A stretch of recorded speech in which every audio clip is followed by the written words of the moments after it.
I want to submit for the record an article, Why Condoms Cannot Always Be Trusted. It's dated March 19th, 1993, and it goes on to say that Usaid distributed around 800 million condoms last year, and this was in 93. The argument that condoms are not being distributed obviously has some holes in it, Mr. Chairman.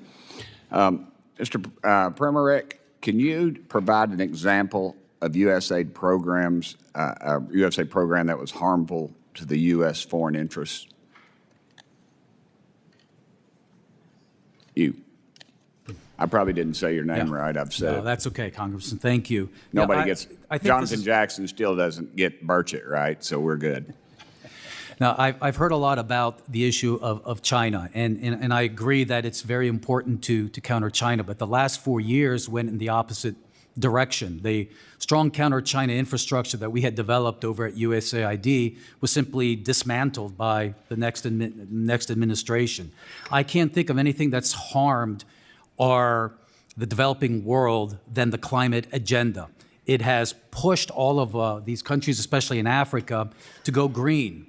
Solar, wind, EV, who produces all of those materials? It's China. And then on top of it, we tell them, no, you can't develop your own fossil fuel industry because it's anti-green. So what happens? They can't generate the revenues to create good jobs at home. They can't generate the revenues in order to finance their own health, education, and other needs. And it increases the price of energy, which does what to the poor? It hurts them. The climate agenda has done more in increasing poverty and increasing hunger than anything else. Of course, the resentment that's building up from around the world, that's much more conservative than we are on these woke things, it's extremely damaging. And look, a friend of mine at work provided me this morning with something that's very, very telling. Of the 19 of the top 20 countries receiving aid from USAID are part of the Belt and Road Initiative that China runs. Sure. I mean, this is showing that our efforts are not working. And I agree with Congressman Yoho and Administrator Natsios that the developing world, they want more trade, they want more investment. I don't care if you're speaking to government officials, business leaders, religious leaders. They don't want all of this other kind of aid where 50% of it is gone and we're violating their norms. Let me get a couple more questions in to you, if that'd be all right. Did USAID assist in illegal immigration on our southern border?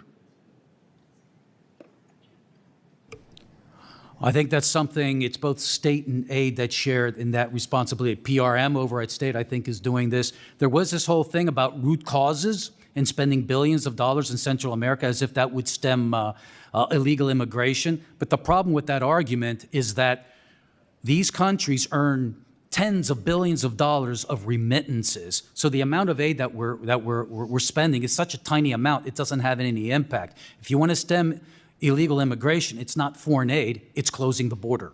And we're seeing the results of it now. Did USAID fund foreign terrorist organizations such as the Taliban?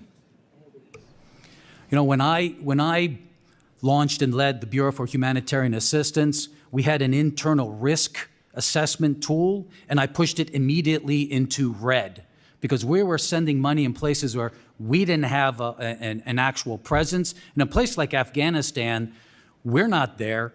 All of the international NGOs that we worked through, they left, and the Afghans that had worked for us, they fled or were killed. So we have absolutely no idea what's happening with that money, but it's being spent. Before I left as the COO, I put in a very tough vetting requirement that anybody who touches the money must go through our databases to see whether or not these are terrorists. But the next administration just removed it. So I think we can safely conclude that we are. Those groups will hate us for free. Ted, does Congress authorize the spending for every individual USAID program? And that's to say, did Congress approve the $20,000 for the drag show in Ecuador or the $47,000 for a transgender opera in Colombia? No, they don't. It goes, again, those things happen without the oversight. And it's hard to do oversight when you have a big organization like that. And that's why, again, you have to have the purity of purpose, and we have to be diligent when I was in Congress to be the ones that say, we're not spending this money.